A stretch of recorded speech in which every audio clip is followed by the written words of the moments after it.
कल पाकिस्तान में जो 26वीं आईनी तरमीम मंजूर की गई है, इस पर जस्टिस मंसूर अली शाह और जस्टिस आयशा मलिक ने दिलचस्प रिमार्क्स दिए हैं और साथ खुद भी हंस पड़े हैं। यहाँ पर बहुत से सवालात हो रहे थे कि जस्टिस मंसूर अली शाह और बाकी 8 जजेस जो हैं वो क्या इस मामले पर जो है वो मैदान में आएंगे, क्या इसके सामने दीवार बनकर खड़े होंगे। अब यहाँ पर उनका पहला रद्द-ए-अमल सामने आया है। अब अटॉर्नी जनरल से मुकालमा करते हुए जस्टिस मंसूर अली शाह ने कहा कि मौसमियाती तब्दीली अथॉरिटी के क़याम से मुतल्लिक केस पर जो समाअत थी, उस दौरान उन्होंने ये रिमार्क्स दिए कि क्या मौसमियाती तब्दीली के चेयरमैन का नोटिफिकेशन जारी हो चुका है। एडिशनल अटॉर्नी जनरल ने जवाब दिया कि अभी नोटिफिकेशन जारी नहीं हुआ, अटॉर्नी जनरल किधर हैं। जस्टिस मंसूर अली शाह ने कहा तो एडिशनल अटॉर्नी जनरल ने कहा कि अटॉर्नी जनरल गुज़िश्ता रात मसरूफ़ रहे हैं, इसलिए नहीं आए, यानी कि आईनी तरमीम से मुतल्लिक वो मसरूफ़ थे।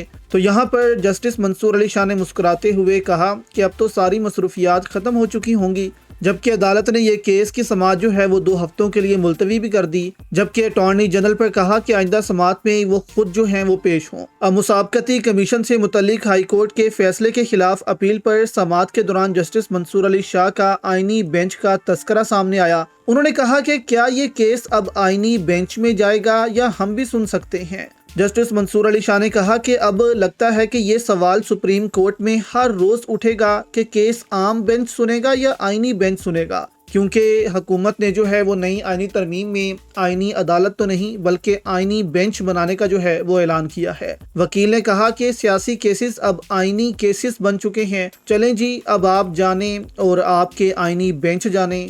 जस्टिस आयशा मलिक ने भी मुस्कुराते हुए रिमार्क्स दिए। 3 हफ्तों तक केस की समाअत मुलतवी कर रही हैं, तब तक सूरत हाल वाजिया हो जाएगी। जस्टिस मंसूर अली शाह ने यह भी बयान दिया। अब ये बयान उनका बहुत अहम है कि हम जो है वो 3 हफ्ते तक ये केस मुलतवी कर रहे हैं, तब तक बात वाजिया हो जाएगी कि आईनी अदालतें बनती हैं, ये तरमीम बनती है या नहीं बनती। नई तरमीम पढ़ लें, आर्टिकल 199 वाला केस यहाँ नहीं सुन सकते। जस्टिस आयशा मलिक ने भी बयान दिया। जबकि जस्टिस मंसूर अली शाह ने मुस्कुराते हुए कहा कि वैसे भी हमें खुद समझने में ज़रा वक्त लगेगा कि ये तरमीम जो है अब कैसे काम करेगी। तो यहाँ पर कुछ लोग ये भी कह रही हैं कि जस्टिस मंसूर अली शाह और जस्टिस आयशा मलिक के ऐसे रिमार्क से लगता है कि ये भी अब जो है वो कंप्रोमाइज़ हो सकते हैं और इस आईनी पैकेज के खिलाफ कोई ज़्यादा आवाज़ जो है वो ये नहीं उठाएंगे।